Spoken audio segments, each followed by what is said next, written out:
I'm grateful for your hospitality and the hospitality of the people. میں آپ کی اور مصر کے لوگوں کی مہمان نوازی کے لیے ممنون ہوں، اور میں آپ لوگوں تک امریکی عوام کا جذبہ خیر سگالی پہنچانے کے ساتھ ساتھ دنیا بھر کے مسلمانوں پر سلامتی بھیجنا چاہتا ہوں۔ السلام علیکم۔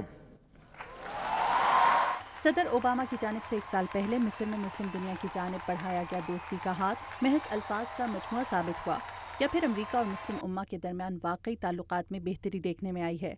یہ سوال واشنگٹن ہی نہیں، دنیا بھر میں کسی نہ کسی شکل میں پوچھا جا رہا ہے۔ مسلمانوں کا موقف ہے کہ امریکہ کو مسلمانوں کو دہشت گردی کے لیبل کے بغیر دیکھنے کی کوشش کرنا ہوگی، کیونکہ چند مٹھی پر دہشت گردوں کی سرگرمیوں کی بنا پر تمام مسلمانوں کو دہشت گرد قرار نہیں دیا جا سکتا۔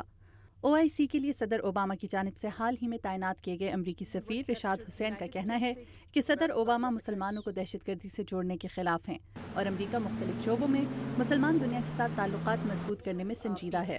Well, there's a number of partnerships. امریکہ مسلم دنیا سے بہت سے معاملات میں تعاون بڑھا رہا ہے۔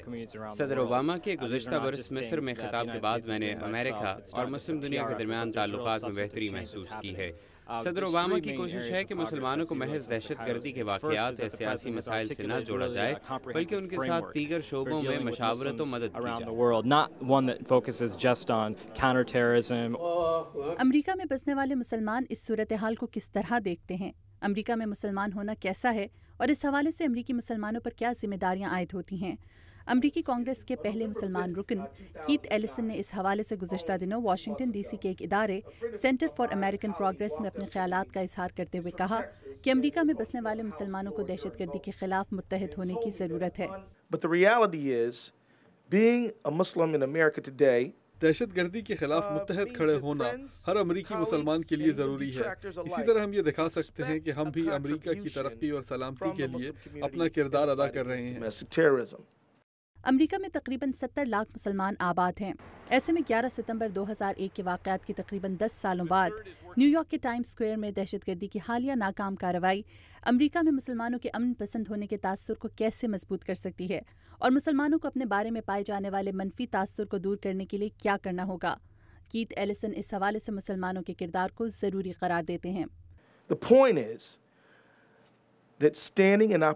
آج کے دور میں امریکہ میں مسلمان ہونے کا مطلب یہ ہے کہ آپ کے ارد گرد کے لوگ، دوست احباب اور آپ کے ساتھ کام کرنے والے آپ سے امیدیں رکھتے ہیں کہ امریکہ میں بسنے والی مسلمان اقلیت اندرونی دہشت گردی کے خلاف جنگ لڑے گی، اور میرے نزدیک ان کا ایسا سوچنا درست ہے۔ رشاد حسین کا کہنا ہے کہ امریکہ مسلمانوں کے ساتھ تعلقات کی تلخی کو سمجھتا ہے، یہی وجہ ہے کہ صدر اوباما اس ضمن میں ٹھوس اقدامات اٹھانے پر یقین رکھتے ہیں۔